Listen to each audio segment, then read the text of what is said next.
Hi, Dr. Anita here and welcome back.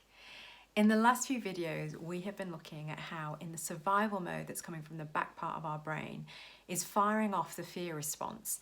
And what we're trying to do is shift ourselves out of the back part of our brain into the front part of our brain that opens up functioning, adapting and adjusting.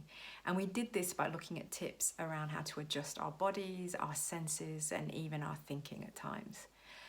But we're now going to move into something which is related to this part of our brain, and that is our personality.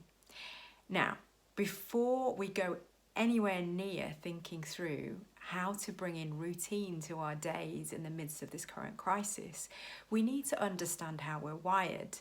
And our personality is a big part of actually who we are and how we're operating.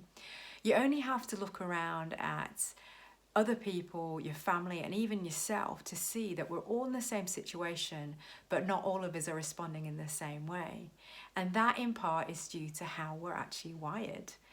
So to understand what we're going to do in regards to our routine, we first need to think about and reflect on how are we actually wired in this part of our brain, our personality. And how we're going to do this in the next few videos is look at something called the 5-factor theory, which is by Eysenck, and it looks at 5 different factors that make up each one of our personalities. Now, believe me, I don't think that we're only made up of these 5 factors. In fact, there's a lot more to it and how we're wired.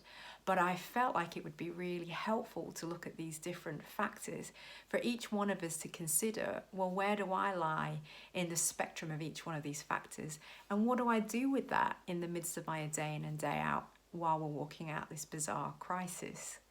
So I hope you find this helpful and look forward to seeing you in the next few videos. In the meantime, stay well and see you soon.